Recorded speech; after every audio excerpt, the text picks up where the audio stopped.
بسم اللہ الرحمن الرحیم۔ معزز سامعین و سامعات، السلام علیکم ورحمۃ اللہ وبرکاتہ۔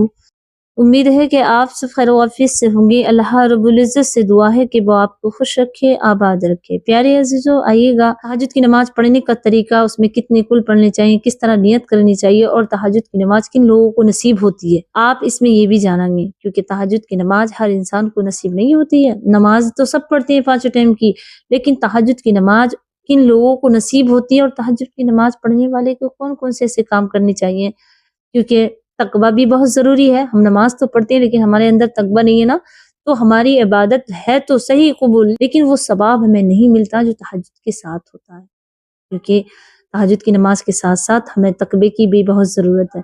آئیے گا سماعت کرتے ہیں کہ تہجد کی نماز پڑھنے کی نیت کس طرح کرتے ہیں۔ ہم یہاں سے شروع کرتے ہیں۔ نیت تو سبھی کو آتی ہوں میں جانتی ہوں، لیکن پھر بھی ایک بار اور بتا دوں کہ نیت کہتے ہیں دل کے پختہ ارادے کو۔ اگر زبان سے کہہ دیا تو یہ بہتر ہے، مبارک ہے آپ کو، لیکن زبان سے اسی طرح کہیں گے نیت کی میں نے 2 رکعت نماز واسطے اللہ تعالیٰ کے وقت تہجد کا منہ میرے کعبہ شریف کی طرف، اللہ اکبر۔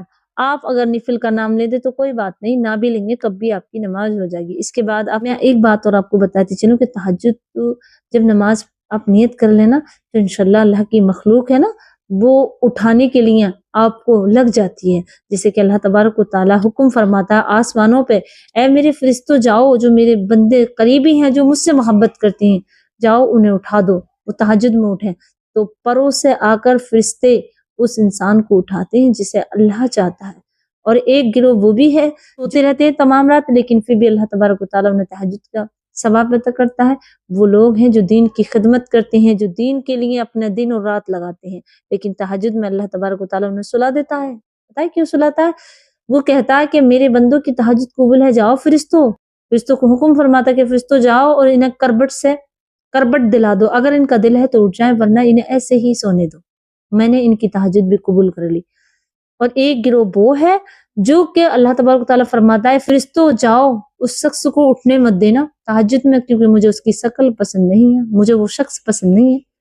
تو اللہ تبارک و تعالیٰ جنہیں پسند نہیں کرتا نا تو انہیں اٹھنے بھی نہیں دیتا۔ تو اللہ رب العزت جسے پسند کرتا ہے تہجد کی نماز اسے ہی نصیب ہوتی ہے، اور کسی کو نہیں ہو سکتی۔ کوئی کتنا بھی چاہے کہ میں تہجد پڑھوں گی، یہ تہجد پڑھوں گا، نہیں، جب تک اللہ رب العزت نہیں چاہے گا اسے تہجد کی نماز نصیب نہیں ہوگی، کیونکہ یہ عام آدمیوں کا کام نہیں ہے، یہ تو وہی کرتے ہیں جسے اللہ چن لیتا ہے، یہ عبادت تو وہی کرتے ہیں جنہیں اللہ چن لیتا ہے، جنہیں اپنا دوست مانتا ہے، جنہیں ان سے محبت ہو جاتی ہے۔ اللہ تبارک و تعالیٰ انہی لوگوں کو تہجد کی نماز عطا فرماتا ہے۔ تو پیاری یہ جو 3 کیٹیگری کے لوگ ہوتے ہیں جنہیں تہجد کی نماز نصیب ہوتی ہے، لیکن ہم اگر کوشش کریں اور اپنے رب سے محبت کریں تو ہم نمازوں کو ضرور پابندی سے پڑھیں گے اور ضرور ہم اٹھیں گے، جیسے کہ حدیث پاک پیارے آقا کریم صلی اللہ علیہ وسلم کے لیے بھی قرآن پاک میں اللہ رب العزت نے حکم فرمایا ہے کہ اے محبوب تم تہجد میں اٹھو، ہمیں محمود بھی عطا کر دیں گے۔ تو پیاری ہے جو اللہ نے تو پہلے ہی نبیوں کو اپنے مقام محمود عطا کیا ہے، لیکن یہ بندوں کے لیے اشارہ ہے کہ میرے بندے اگر تہجد پڑھ لیں تو ہم ان کے درجے، ان کے مقام بڑھا دیں گے۔ تو ہمیں کوشش کرنی چاہیے، ہمیں پہلی کوشش کیا کرنی چاہیے، ہمیں تمام گناہوں سے اگلے پچھلوں سے معافی مانگنی چاہیے۔ اس کے بعد نیت کرنی چاہیے کہ میں 5 ٹائم کی نماز پڑھوں گی، اور 5 ٹائم کے بعد میں یہ تہجد کی نماز بھی اپنے لیے ضرور پڑھوں گی جو صرف بندے کے لیے ہیں۔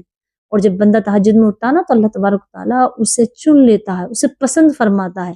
تو ہمیں تہجد کی نماز کے لیے پہلے نیت کرنی چاہیے۔ نیت کرنے کے بعد ایک بات اور کہنا چاہوں گی کہ تہجد کی نماز ضروری نہیں کہ آپ جگ کر سونے کے بعد ہی پڑھیں، نہیں، اگر آپ 1 بجے تک کوئی کام کر رہے ہیں یا جگ رہے ہیں، آپ کا سوشل میڈیا کا کام ہے، یا آپ کہیں بھی کسی فرم میں، کسی بھی جگہ، کسی دفتر میں کام کرتی ہیں، وہ رات کا نائٹ ڈیوٹی ہے، تو آپ اس وقت جگ رہے ہیں، جگنے میں ہی آپ وضو کریں، اسی وقت نماز پڑھ لیں، تب بھی آپ کی تہجد کی ہوگی۔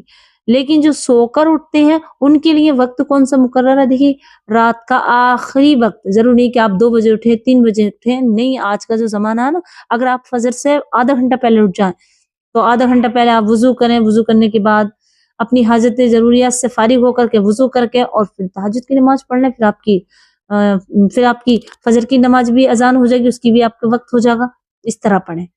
لیکن آپ پڑھنا کیسا؟ جب بھی آپ کی آنکھ کھل جائے، یا جب آپ سو رہے ہیں، جگ رہے ہیں آپ، تب بھی آپ پڑھ سکتے ہیں تہجد کی، تو اس طرح آپ پڑھیں۔